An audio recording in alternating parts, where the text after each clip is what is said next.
Tonight, special prosecutor invites suspended Public Procurement Authority boss implicated in contracts for sales scandal hours after President Akufo-Addo petitioned the anti-graft body. The president has subsequently referred all the allegations, firstly with respect to conflict of interest to the Commissioner of Human Rights and Administrative Justice, and those relating to potential acts of corruption to the Office of Special Prosecutor. We also tell you how the Public Procurement Authority Board wrote 2 days ago, clearing their chief executive of any wrongdoing. There is an emergency board meeting currently underway. We have the very latest.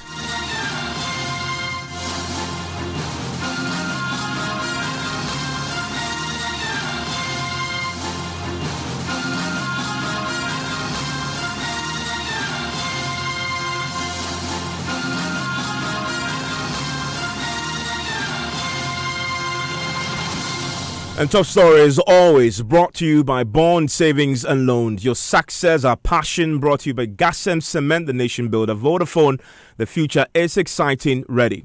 In the last few hours, a special prosecutor, Martin Amidu, has written to the suspended CEO of the Public Procurement Authority, summoning him to assist with investigations.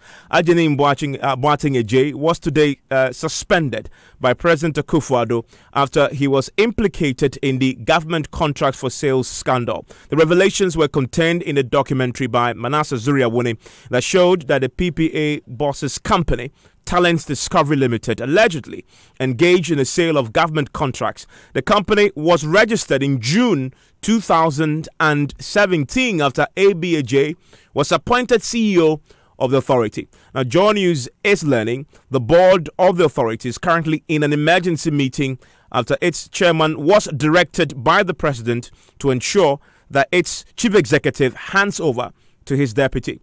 Now, President Akufo-Addo has already written formally to both the Commission on Human Rights and Administrative Justice and the Office of the Special Prosecutor, asking them to probe the matter. We have the latest from both the Shraj and the Special Prosecutor's Office, plus a letter from the board of the Procurement Authority that appears to exonerate the chief executive even before this probe had been commissioned, which was written in reply to Manasseh Zuriawuni request 2 days ago. Now, before all that, listen to this excerpt from Manasseh Zuriawuni's investigative documentary. There is this project. Yeah. It was awarded to us to go and do Santa Maria. Okay. In the office of the Talent Discovery Limited, the general manager, Thomas Amour, is offering government contracts for sale. He also has a 22 million cedi road contract for sale. I have a Freedom Roads project in front of me. Okay, great. It's awarded to another sister company of us. Yeah, it's our sister company. Okay. But that one, we were looking for 15%. The contract sum is 22 million. 22. Yeah, 22. It's bitumen sufficient. Okay. In the northern region. Talent Discovery Limited has contracts from the Ministry of Education, Ministry of Works and Housing, Cocoa Board, Ghana Water Company Limited, and the Ghana Ports and Harbours Authority, among others. It also has contracts to construct 4 dams as part of government's One Village, One Dam project. A search at the Registrar General's Department reveals that there are 2 shareholders and directors of this company, namely Ajanim Ejay and Francis Ahin. Evidence I gathered revealed that the Ajanim Ejay behind this company is the same Ajanim Boateng Ejay, the CEO of the Public Procurement Authority. I confronted him with the inevitable question. So ABAJ, do you know of a company called Talent Discovery Limited? I do. Is it your company? No. So how do you know this company? It's a cousin of mine. Okay. We have information that this company has been brought here a number of times for approval, restricted tendering. Yes. Did it come to your attention? Yes. And what did you do about it? Yes, I did declare at the board meeting. You have evidence to show? Yeah. Today? No, it's there. It's in our minutes. Yes, but I'm saying if we want to find out. Yes, it's in the minutes, so you can always find out. Okay. And what's the name of this, your cousin? I wouldn't disclose it. You can have it if you want it. We have done our checks and it's not your cousin, but your name is on the registration document. It's not my cousin, he's my in-law, my brother-in-law. Your brother-in-law, Yeah. and what's his name? I will not disclose his name. Francis Ahim. Yeah. And then you are the majority shareholder and also a director. I'm not the majority shareholder. I'm a director. A director and then Yeah. 60% shareholding. No. It is 50-50. And who is the second shareholder? Just two of us. So it is your company. I have a shares in it. The PPA board said Ejenim Eje has disclosed his interest in the company. Talent Discovery Limited has also responded saying the general manager, who also signed the contracts on behalf of the company, acted on his own without authorization from his employer. And that is an excerpt from Manasseh Zuriawuni's investigative piece there. Well, today, the president acted by suspending Ejenim Boateng and referring his alleged conduct to Shraj and to the Office of the Special Prosecutor. Now, here's Director of Communications at Jubilee House, Eugene Ahin. Mr. ABAJ has been asked to step aside by the President of the Republic, His Excellency Nana Addo Akufo-Addo, following the allegations made against him in the investigative documentary conducted by Manasseh Zuriawuni, titled Contracts for Sale. The President has been fully made aware of the contents of the documentary, and as a result of that, he believes, as things stand now, the best thing for him to do would be to be suspended, step aside from office, and the President has subsequently referred all the allegations, firstly with respect to conflict of interest, to the Commission on Human Rights and Administrative Justice, and those relating to potential acts of corruption to the Office of Special Prosecutor. So this is the reason why the President has moved to suspend the CEO of PPA. So reading the last portions of the statement you put out, it says that the president has also notified the chairperson of the board of the PPA to ensure that Mr. ABAJ hands over his office expeditiously to Frank Mante, the deputy chief executive officer of the PPA. But in the same documentary that you make reference to, it mentions that the same board gave approval for these contracts. Why then should the board itself also not be, investigated? Are there plans for that to happen? Oh, definitely. I mean, this is the first step in a number of steps that are going to be undertaken. But as things stand now, the President believes that at least first and foremost, the head of the institution, first and foremost, should be asked to step aside. Once he steps aside, at least whatever procedures or whatever steps that have to follow with respect to the suspension of the CEO of the PPA would be dealt. But I mean, this is just the first step in the line of other steps to be taken by the President of the Republic. Well, but the same chairperson of the board also, like I said, is he also going to be implicated in this? Is there any sanction for him as well? Because he's superintendent over this as well. Yeah, but I mean, whatever be the case, we'll just wait until the President takes that decision. As I said, as things stand now, the first decision that has been taken by the President is to suspend the CEO of the PPA, and subsequently whatever actions he deems fit or whatever actions he wants to take subsequently after the suspension of the CEO would be made known. But as I said, this is just the first step in the line of other steps that will be undertaken by the President. And you say Shraj and the Office of the Special Prosecutor are also looking into this? Absolutely, yeah, because in the documentary, as per what we've been, as per the allegations leveled against the CEO of the PPA reveals, I mean, two things. Firstly, conflict of interest, allegations involving conflict of interest, and the President believes, the body mandated to investigate that properly would be the Commission on Human Rights and Administrative Justice, and those also relating to potential acts of corruption. He has referred those allegations to the Office of the Special Prosecutor, and he has stressed the need for prompt action to be undertaken on this matter, not for this matter to drag. I mean, prompt action as quickly as possible so we can bring finality to this matter. When were these two bodies notified?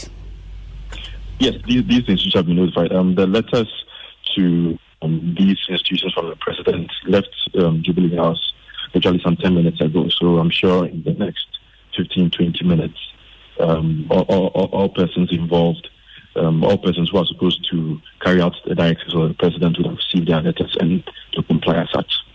But in all this, though, I'm sure when the President first heard this, how was he hit by it? Please, again, I didn't get the question. I'm asking how the President is feeling about this latest development. Well, I mean, I wouldn't be able to say what, but he bottom line, what he believes is, regardless of whatever it is, regardless of whoever is involved in any acts of corruption or any acts involving conflict of interest in his administration, whatever be the case, I mean, the institutions of state must be seen to be working, regardless of whoever you are. If you are seen to be perpetrating any act against the state, any act of corruption, any act that goes to the detriment of the entirety of the country, you must be dealt with. So he's taking a firm view of the fact that whatever be the case, whoever is involved in this issue should be dealt with at the end of the day, and that's why he has referred this matter expeditiously to the special prosecutor and to Shards. And finally, before I let you off, there's been talk about the president's office becoming a clearing agent of a sort. Is there an assurance that you can give that this will not be the same situation that will pertain? My people who make those assertions, unfortunately, have no basis, because at the end of the day, right from day one, every single allegation that has been leveled against any appointee of the president, any of them, right from Boache Jako when he was Minister for Energy, right down to the two deputy chiefs of staff, every single allegation has been investigated. The president is not the one who clears them in quotes. No, almost every single act that has been leveled against any of his appointees are investigated by relevant institutions of state, whether it's the CID, whether it is Shraj, whatever it is, it's a bipartisan committee of parliament, whatever, they are the ones who carry out those investigations. And once they carry out all those investigations and they come to the president and tell him, Mr. President, this is your appointee. After the investigations, we found out that he has no case to answer. I mean, how can anybody then describe the president as a clearing agent? That's completely unfortunate. At the end of the day, whatever investigations are carried, it's not the president that carries out those investigations. They are carried out by relevant institutions of state. And once they bring their final report and they recommend that the appointee in question should be reinstated, that's what the president goes ahead to do. He doesn't arrogate onto himself the powers of investigation and at the end of the day reinstatement. No, those investigations are conducted by the relevant bodies, and once they bring the reports to him, he does it. Every single allegation of corruption or whatever it is that has been leveled against his appointees, that's what has been done. And in this particular situation, that's exactly what has been done. He has moved to suspend the CEO of the PPA, and he has asked the relevant institutions of state, such as Shraj and the Office of Special Prosecutor, to go ahead and deal with the matter as quickly as possible. So whatever recommendations they bring to him, he will definitely act on them. Is President Akufo-Addo surprised by this latest development? Surprised, I wouldn't say surprised. I mean, at the end of the day, whatever be the case, the matter has happened. So what he is mandated by the people of Ghana is to make sure that such acts are investigated. Such acts, at the end of the day, once they are investigated, persons responsible for such acts are punished. So basically, that's what he is doing at the moment. So he is making sure that the work given to him by the people of Ghana, he's executing, and that's to make sure that whoever is found working against the interest of the state is dealt with.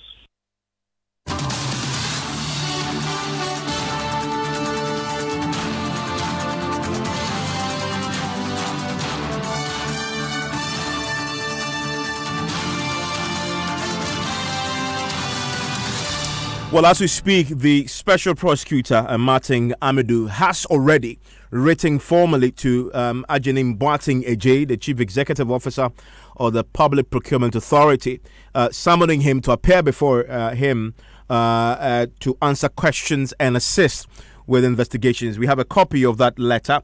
My colleague Joseph Gakpo joins me with details of this. When was this written? So 22nd of August 2019. So it was written just today. It indicates. Okay, and what does it say?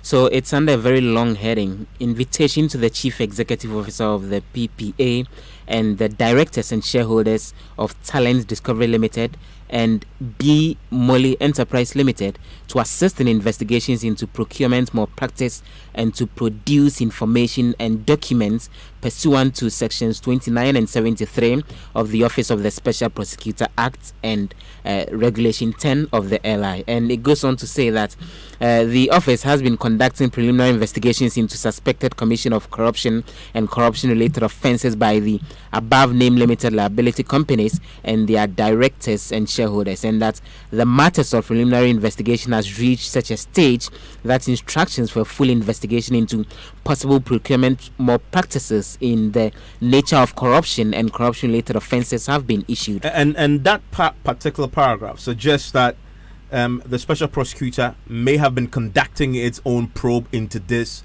before today, before the letter from the president, the petition, went in, because he says that they have moved from preliminary investigations, which he says have been ongoing, and now have moved to a second stage of this process, which is a full-scale probe. It just seems to suggest that the special prosecutor may have been doing some work into this already, and our colleagues have checked with him, and he said this morning to us already that it's something that he's been looking into, and this seemed to have sort of triggered a certain next level of probe into this. What else does he say in terms of what he's looking for? So he's telling Mr. Jenim Boateng that he's accordingly invited, both as chief executive of the PPA and a director and shareholder of the said companies, to assist in the investigation in pursuance to the law that established the office. And he tells Mr. Jenim Boateng he is hereby requested to come along with all information and documents, including relevant minutes of the board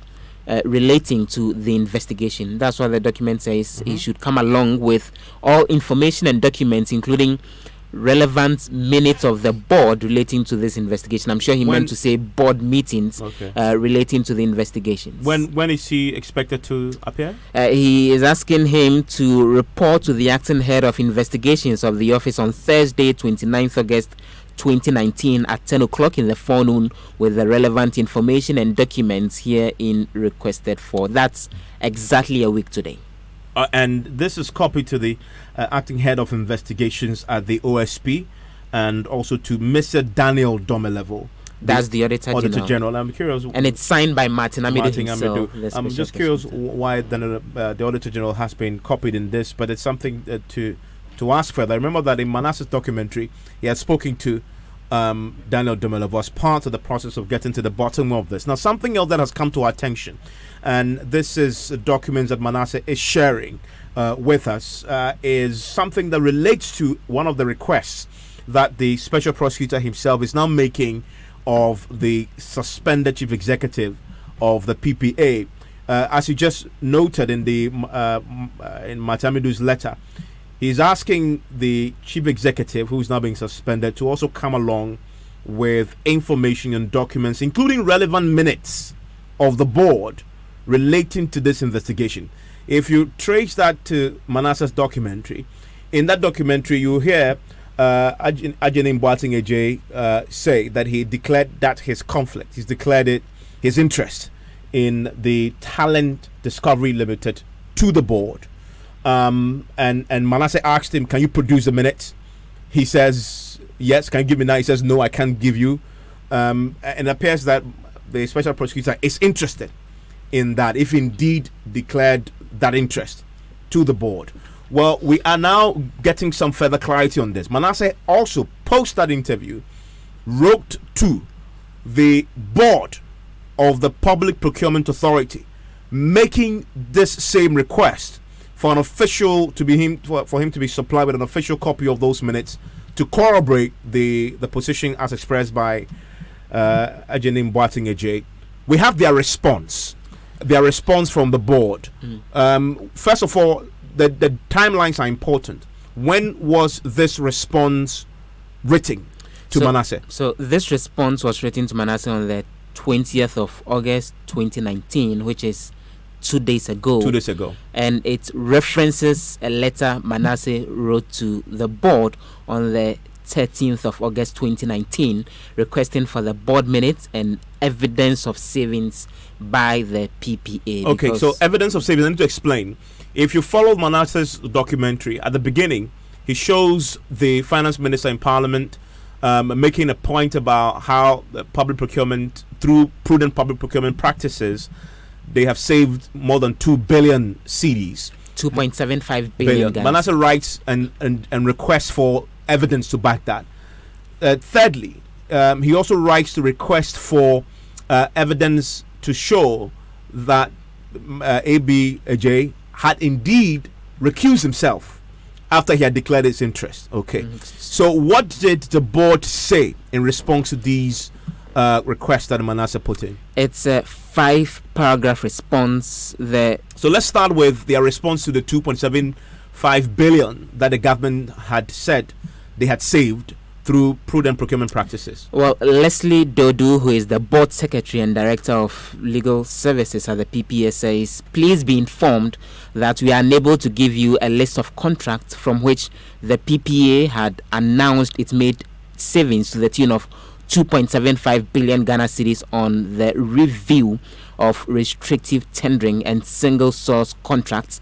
And here she goes on to explain why they can't make it available. She says they can't make it available because it infringes on the confidentiality obligations of the PPA's operations and will prejudice legitimate commercial interest of the companies that are involved. And that the PPA duly reports on such operational matters to Parliament through the Ministry of Finance. So that one was rejected, declined. Secondly, what did they say about his request for minutes? The board secretary says your second request for copies of board minutes is equally declined on grounds of confidentiality of board documents and discussions that are only privy to the shareholder. Okay, but what did they say though? Did they confirm or deny if it's indeed true that the chief executive declared his interest? The board actually confirmed, and they made the point that we can, however, confirm that in pursuance of the board's convention regarding situations of conflict of interest, the chief executive officer of the PPA, Mr. ABJ, duly declared his interest in a company called Talent Discovery Limited. And it goes on to say this company was included in a short list of firms submitted by the Ministry of Inner Cities and Zongo Development to the PPA for consideration to engage contractors for various small works using restricted tendering method.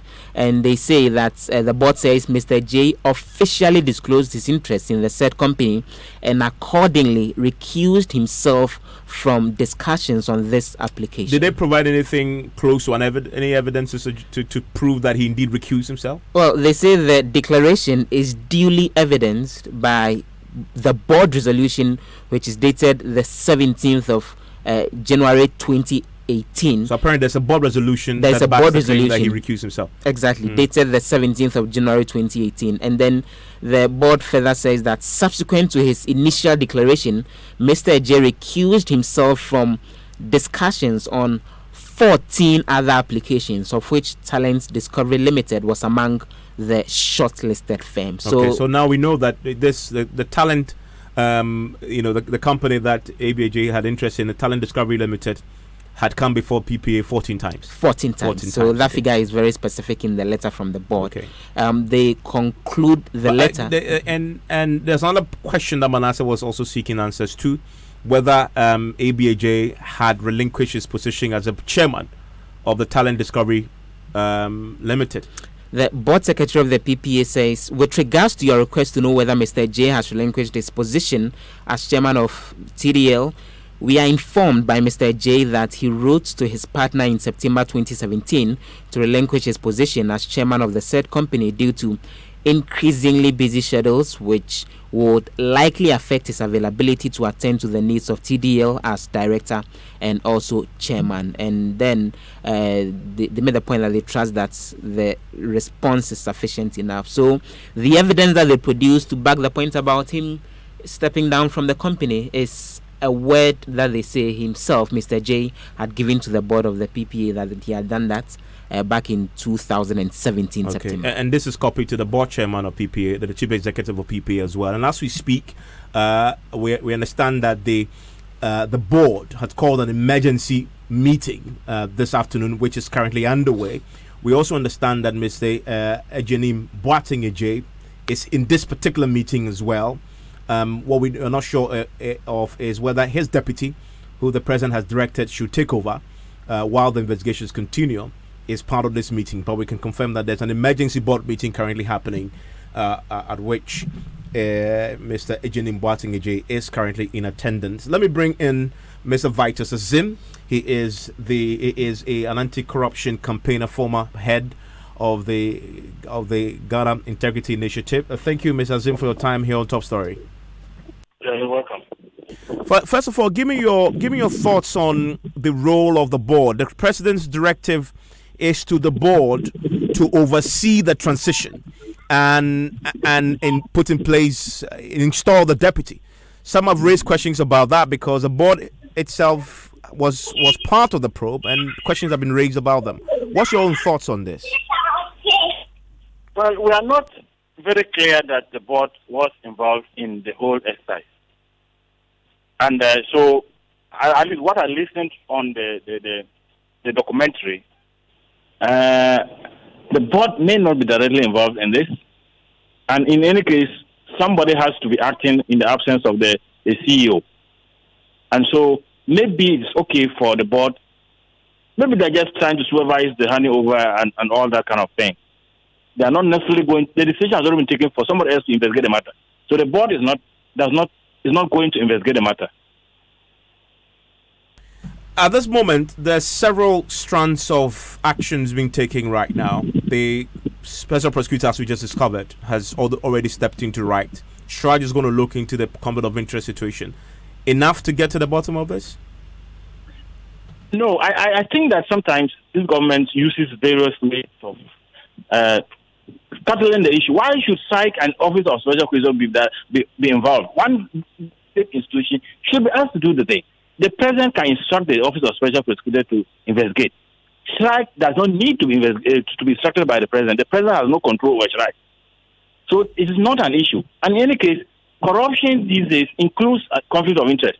So why are we asking two institutions to investigate? So if you read the president's letter today, he separates the two institutions, and the conflict of interest bit is what he's sent to Shraj to look into, whilst the allegations of corruption is going to the special prosecutor, which he's already begun probing it anyway. That's what I'm saying, that the president does not instruct this of Shraj as to which cases to investigate and how to investigate it. In any case, there are some regulations that if the court of competent jurisdiction already look at the case, Shraj does not investigate. So it's clear which institution should investigate. And once the Office of Special Prosecutor has started, it should be the Office of Special Prosecutor that should go into it. Which corruption includes conflict of interest. And so I think that should be the case, unless they're trying to muddy the waters. And that has happened before. I've just been joined on the line also. The question's been raised tonight about whether the president has the authority to suspend the chief executive of the Public Procurement Authority in the wake of the latest Supreme Court ruling on this matter with chief executive of state institutions. We'll cross over to Newsnight shortly. When we return, we'll try and interrogate that a bit more with the lawyer in that case that went to the Supreme Court on this matter, as that also becomes an issue. Vitus Azim will also stay with us. Stay with us here on Joy 99.7 FM as we get to the bottom of this unfolding matter with the Public Procurement Authority and the allegations of contracts that have been on sale for some time, which has been uncovered by Manasseh Azuri Awone.